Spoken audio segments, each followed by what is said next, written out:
Hello, and in this episode of, or series, or whatever you want to call it, of the Cheap Car Showdown, I am kind of curious. So we're going to go with the Polaris, I believe, Razor.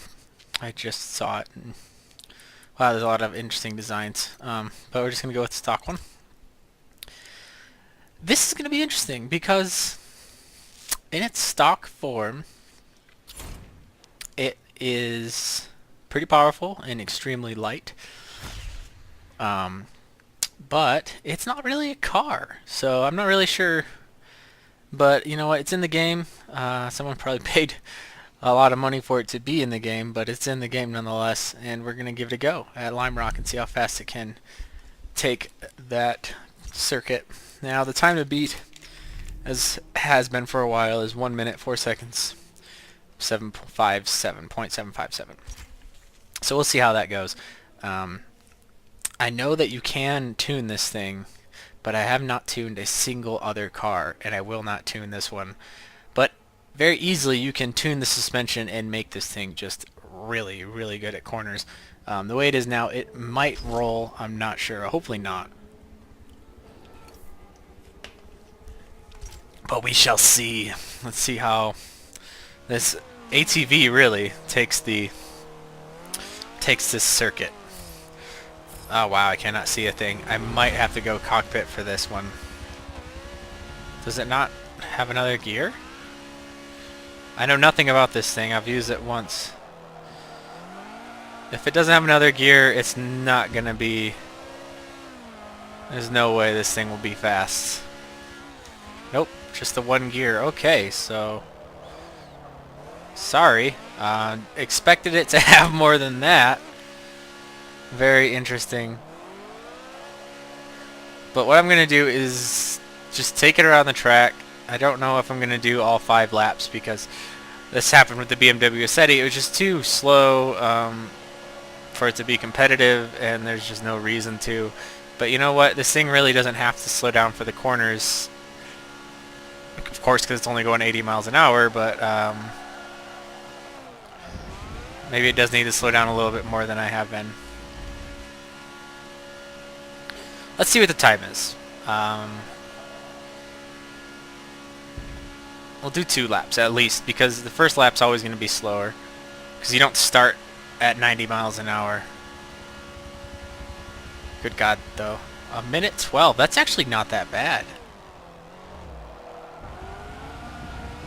So I was kind of excited because I saw all-wheel drive, 100 horsepower, 1,400 pounds. But I didn't see a single gear transmission. I have used it in a race before, but I just don't remember this being an issue because I think it was on a much shorter circuit. But you know what? It's actually doing pretty well. It lists over and a lot of body roll. But hey, good cornering ability, and yeah, I guess that's all that really needs to be said about it. It can corner, and it maintains... It holds the speed, what little speed it gets, it holds well.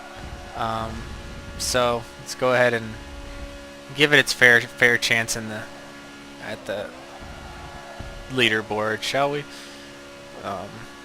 But yeah, I think it's really gonna kill it though is this straightaway and that back straight. It's just not gonna be able to get.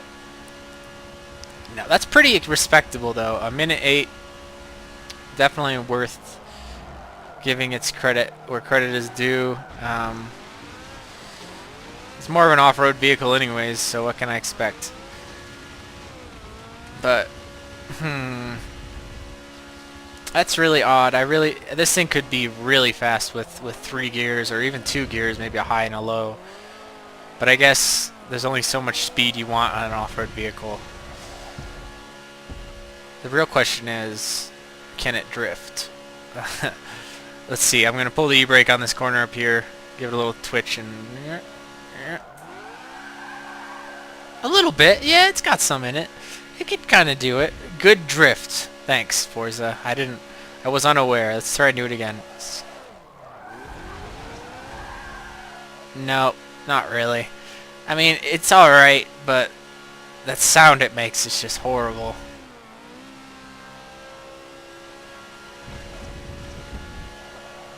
Let's see if I can wheelie. No.